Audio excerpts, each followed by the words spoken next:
by Mike Axisa. Let's dive in.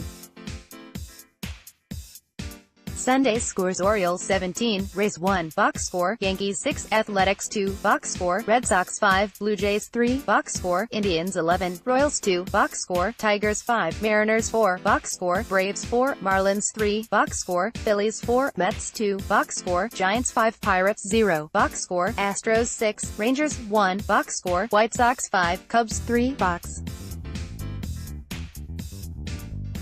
4, Brewers 7, Rockies 3, box score, Angels 2, Twins 1, box score, Reds 5, Dodgers 3, box score, Padres 5, Cardinals 3, box score, Nationals at Diamondbacks. Game tracker: Peralta's historic debut. Brewers called up rookie Freddie Peralta to make his MLB debut on Sunday against the Rockies. It might seem a bit cruel to force a newbie pitcher into a Coors Field debut, but the Brewers' AAA affiliate is in Colorado Springs, so it worked out, and, boy, did it ever work out. Peralta allowed only 1 hit and 2 walks in 5 2/3 scoreless innings.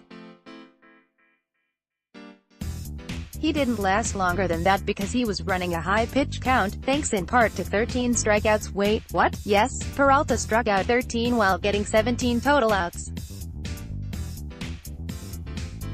That's total domination. It's also on a short list when it comes to MLB debuts. Freddie Peralta is the 5th pitcher since 1908 to strike out 13 in his major league debut. Freddie Peralta 13, 2018 Steven Strasburg 14, 2010 Jr. Richard 15, 1971 Carl Spooner 15, 1954 Cliff Melton 13, 1937 Per at baseball_ref, Adam McCalvy, at Adam McCalvy, May 13, 2018 What an amazing debut. The Brewers finish off a very good week against good competition, splitting with the Indians and taking 3 of 4 from the Rockies. This moves the Brewers into first place in the NL Central. Ohtani deals again. Hitter show that his Angels phenom Shohei Ohtani continued Sunday with him on the mound. He again had his nasty stuff and looked exceptional. Sick-breaking stuff while painting the corners with 99 heat. Just look at this hook. It's a thing of beauty. He would strike out 11 in his 6 1/3 innings. The only run he allowed was actually given up by a reliever after Ohtani departed. Here's where he stands right now: hitting .348, .392, .652, 42B, 13B, 5 HR, 16 RBI, 74 plate appearance. Pitching: 3-1, 3.58 ERA, 1.10 WHIP, 43 K, 13 BB, 32.2 IF. He's a player. No doubt about that. Dodgers keep losing. The defending NL champs have just been swept, at home, by the worst team in the NL in 4 games. That's rock bottom, right? A 4-game sweep at the hands of the Reds pushes the Dodgers to 16-24. The 8 games under .500 is their low point this season. The current winning percentage is a pace of 65 wins for the whole season. They are only 4.5 games up from the worst record in baseball and only 2.5 up from the worst record in the NL. Yikes, the Bronx Bombers. The Yankees won again on Sunday and the offensive star was Giancarlo Stanton, who went 4 for 4 with a double, home run and 3 RBI. That homer was Stanton's 10th of the season, joining Aaron Judge, Gary Sanchez and Didi Gregorius in double digits. Yes, the Yankees have 4 players with at least 10 homers right now. No other team has more than 2 such players.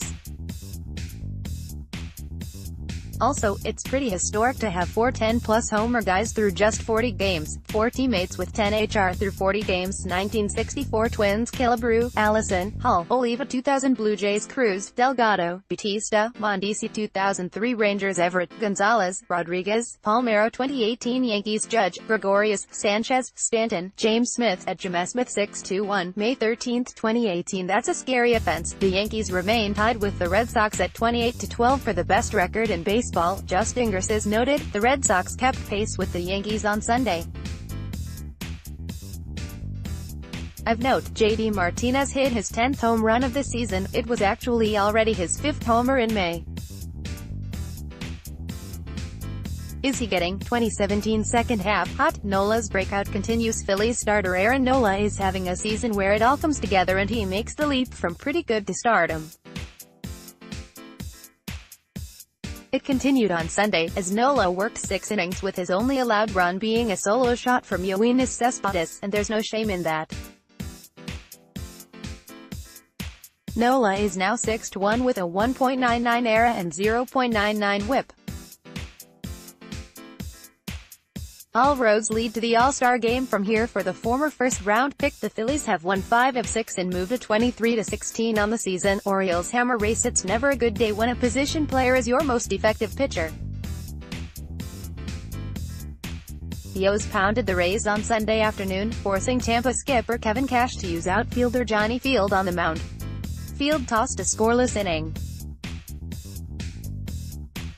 4 other Rays hurlers combined to allow 17 runs in 7 innings. The offensive outburst will get all the headlines, and deservedly so, but the bigger and more important story for the Orioles is Dylan Bundy.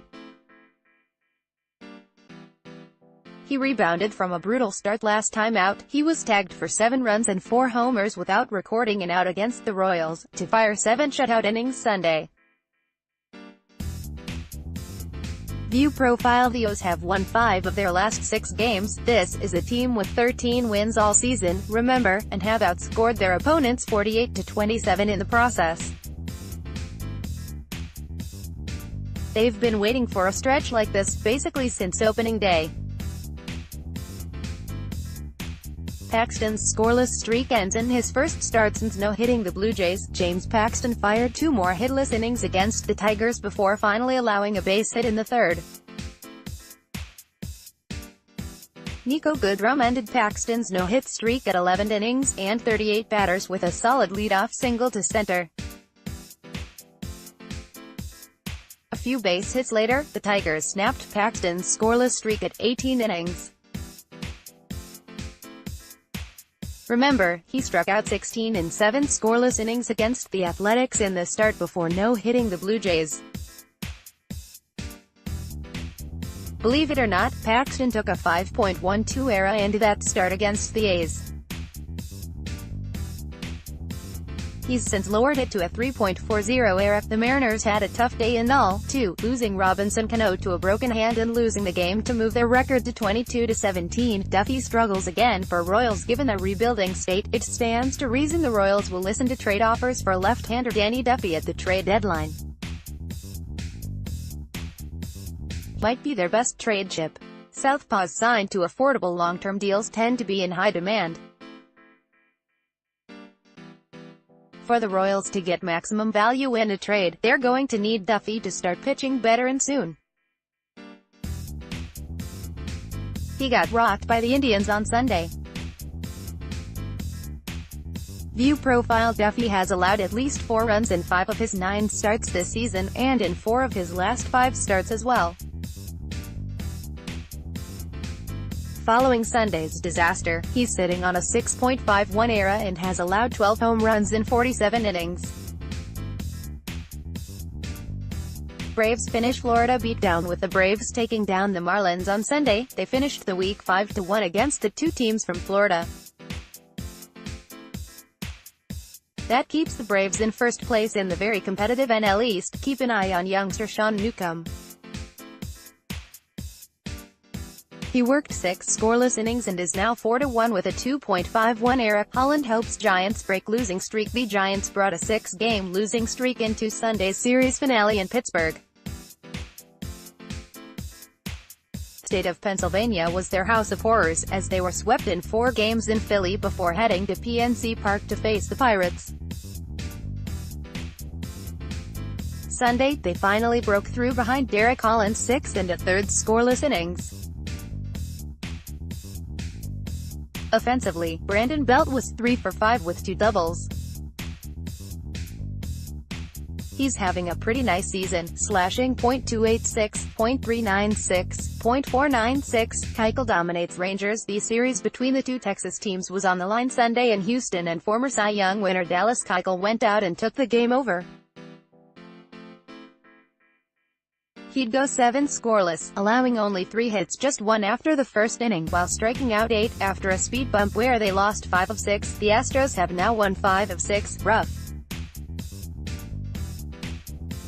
day for Wainwright, week for Cardinals. Cardinals starter Adam Wainwright couldn't make it out of the 3rd inning in San Diego on Sunday, his first start since coming off the DL due to elbow inflammation. He'd go just 2 1/3 innings. He only gave up 2 earned runs, sure, but there are 2 glaring reasons for concern here as he's returning from injury. First off, Wainwright's fastball velocity was only sitting in the mid-80s. Secondly, the former control artist, he walked only 35 and 241.2 IP in 2013, for example, walked 6. Soon-to-be 37-year-old is clearly on his last legs and might not be fully healthy. For the Cardinals, they followed up a sweep of the Cubs by going 2-4 against the Twins and Padres. Nats looking to sweep D-backs over the last 2 weeks or so. The Nationals and Diamondbacks have seemingly switched places. The D-backs could do no wrong to begin the season while the Nats scuffled along, trying to find their way. Now the D-backs are trying to right the ship while the Nationals can't stop winning. Washington goes into Sunday night's series finale at Chase Field having won the first 3 games of this 4-game series. They've handed the Diamondbacks their first series loss of 2018, and 12 of their last 14 games overall. The D-backs, meanwhile, has lost 4 straight and 7 of their last 10 games.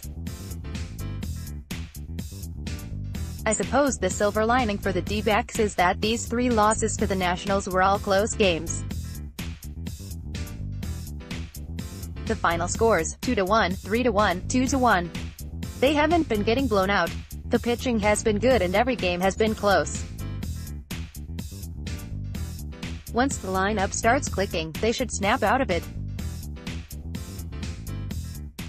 Quick hits. Mariners 2B Robinson Cano suffered a broken bone in his hand when he was hit by a pitch Sunday.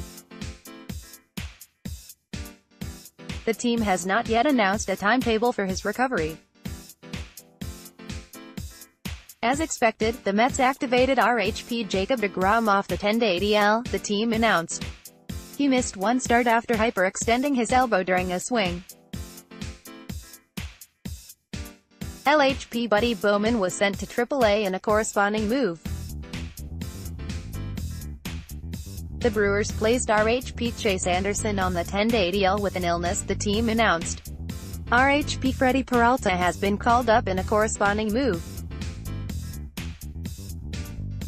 He will start Sunday's game and make his MLB debut. Diamondbacks 3B Jake Lamb will begin a minor league rehab assignment Sunday, the club announced. He's missed all but 4 games this season due to elbow and shoulder woes. Bradley Zimmer is again not in the Indians' lineup Sunday. He has played only once in the last week after crashing into the outfield wall and suffering a bruised chest. Zimmer a mainstay today. The Cardinals activated RHP Adam Wainwright off the 10-day DL, the team announced. He'd been out approximately 3 weeks with an elbow issue. RHP John Brebbia was sent down in a corresponding move. The Padres placed RHP Phil Maton on the 10-day DL with a lat strain, the club announced. RHP Kazuhisa Makita has been called up from AAA in a corresponding move. The Rangers called up LHP Brandon Mann, the team announced. Mann, 34 next week, is in the big leagues for the first time after spending the last 17 years in the minors, Japan, and independent leagues. Live team updates. A Twitter list by Dane Perry. Keep up to date on the latest MLB Power Rankings, written by our experts.